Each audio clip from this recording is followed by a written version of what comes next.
Okay, I'm just going to, this is post quiz, just walk through the way I manage this data, looking to see if we can predict number of cigars rolled and per hour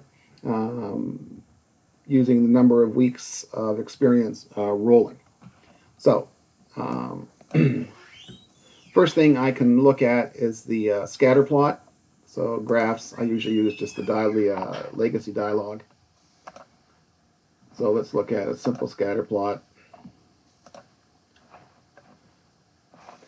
My x-axis is weeks of experience. My y-axis, which I'm trying to predict, is cigars rolled per hour.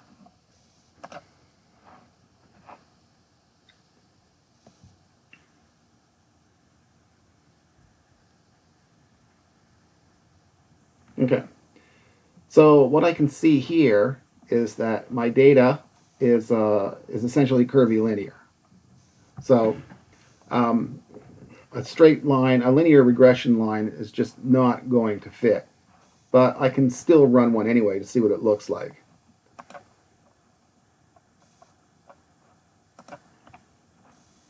So I'm predicting cigars rolled as my dependent variable. Weeks of experience is my independent. My plots, I want to see my adjusted predicted, and I'll state the standardized residual. And go continue. And okay.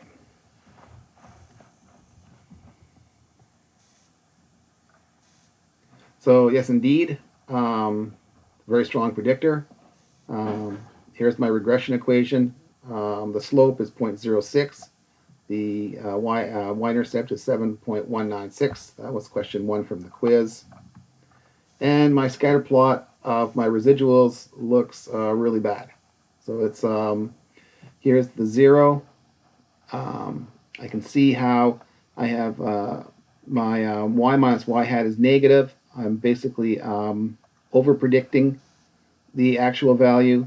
Here I am under predicting, and then I'm over predicting down here. So I clearly do not have a linear relationship.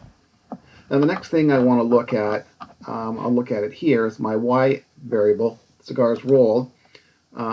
Is it normally distributed? So I'll use explore, and cigars rolled per hour is my dependent. And my other issue is my data is negatively skewed. So I have a problem here. I have negative skew, and I have curvilinear data. So the first thing I'm going to address is I'm going to address the non-normality of the data. So I'm going to normalize my data as well as I can, and we'll use Tukey's ladder.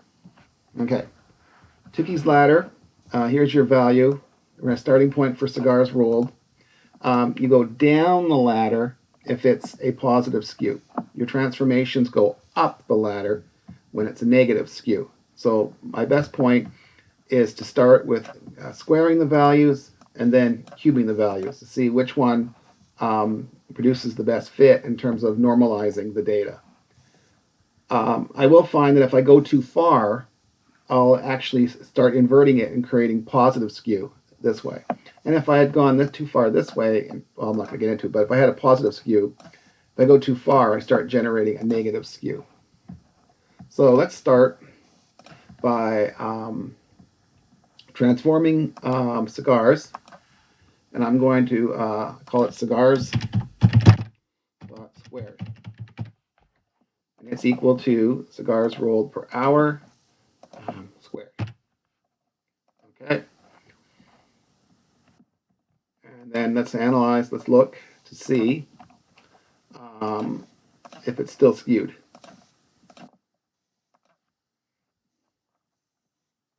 And I still have some negative skew.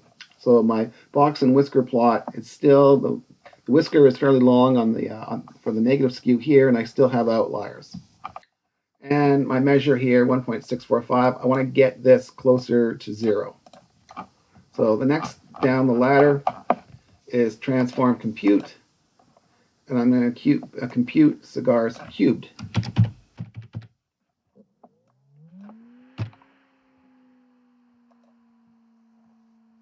Now I'll analyze it. descriptives explore, and I want to look at Cigar's cubed. I've reduced even further the level of skewness. It still is partly skewed. Usually my indicator is, my skewness indicator should be less than double, roughly double the standard error. In this case, it's not. But it is, the plot's looking better, and I'll live with this. I mean, it's not perfect, but I've got rid of a fair amount of the skew. So once I've done that, so now if I analyze, I want to now, because I know the linear fit, I can try looking at the linear fit with the cube values. I've normalized my dependent measure, which I want to do, and because my n is small too. That's another reason why I need to do this. Now my r squared is now 0.872, whereas before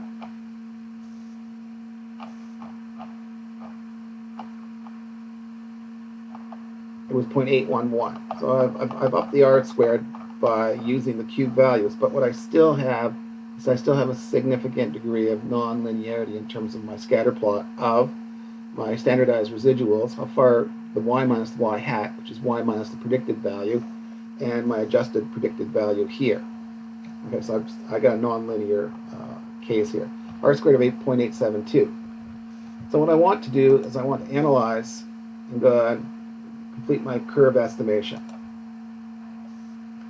My dependent measure is Cigar cubed and weeks of experience, and I'll look at the quadratic, cubic, and exponential. And I click OK.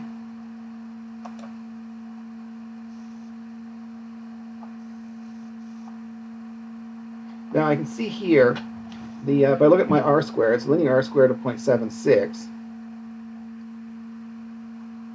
The quadratic r squared is 0.947. The cubic is 0.974.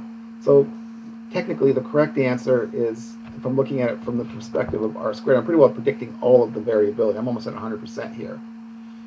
And I can see the cubic here. Now the issue with the cubic is that it starts to slope up, but then it starts to slope down. Well, that's a quadratic.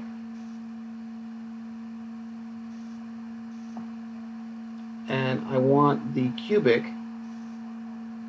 is here with the long space here, and here is the quadratic here.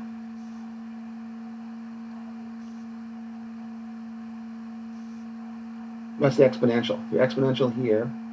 Here is the cubic, and here is the quadratic. Now the quadratic goes more in the direction, I would hope, in terms of it just starts, it levels off, but it comes down, but then the cubic is here as a fit.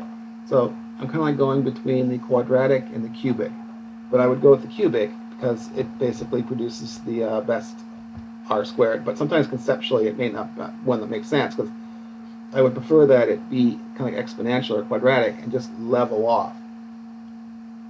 So the correct answer is cubic, but an acceptable answer is quadratic.